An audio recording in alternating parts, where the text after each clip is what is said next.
Hi, this morning I'm going to talk you through how to debone a chicken. Obviously it's much cheaper to buy a whole chicken rather than the chicken breasts or drumsticks or thighs. So this is a way of trying to get some, several meals out of one chicken.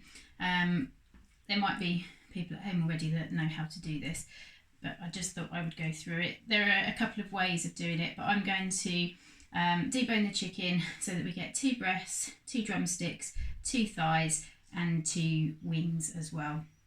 So I've got a medium-sized chicken here, and you can see if you sit the chicken with the breasts facing upwards, you can see down the middle where you've got the breastbone, and then you've got the drumsticks and the thighs.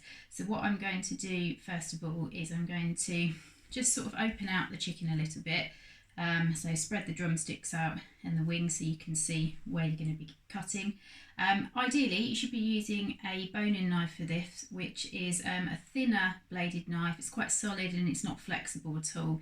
Unfortunately I'm at home and I don't have a deboning knife at home, so I'm just using my normal chef's knife, but it's nice and sharp to go through the skin.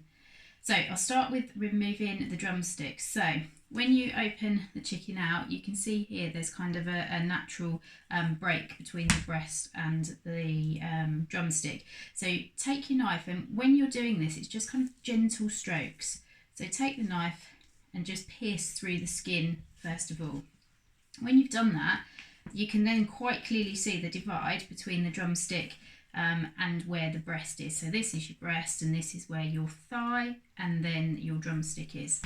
So just go through, and this is the part when we're doing this at school, people go, oh, I don't like that sound. If you just bend the thigh and the drumstick back slightly, it does make a little popping sound, but then you'll see where the bone is, and that's where you're going to just cut around so that you can remove the thigh from the carcass.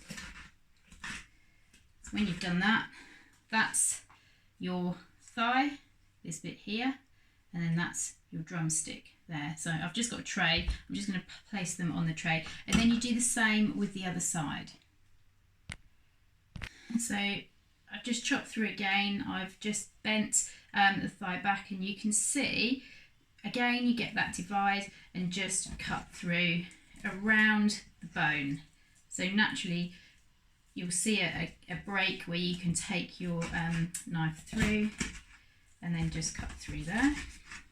And then you've got essentially 4 pieces of chicken there. You've got your drumstick, your thigh times 2. So whatever you do on one side of the chicken, you're going to do exactly the same on the other. So next we can take off our chicken breast. So we want to leave the skin on for this, and you just want to find where the backbone is. And we're going to go down and just make an incision through the skin and down along the backbone. This will then be our starting point for taking the breast off of the bone. Just gentle movements rather than like sawing and hacking away at it. Just try and use the point of your knife, and this is when a boning knife is really good for this because it has a very defined smaller point, and just glide the knife so you can hear it scraping along the bone. And as you do this, the idea is that you leave minimum flesh on the carcass. You want as much of that chicken breast actually on the chicken as possible. And just go through, just glide the knife through, and you can see that I'm taking as much of the chicken off the carcass as possible. Gentle movements with the knife until it starts to come away.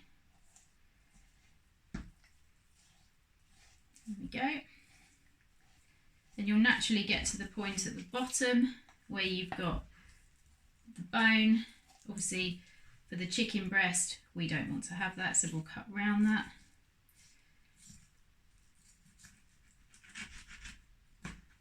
And then like that. So that is your chicken breast.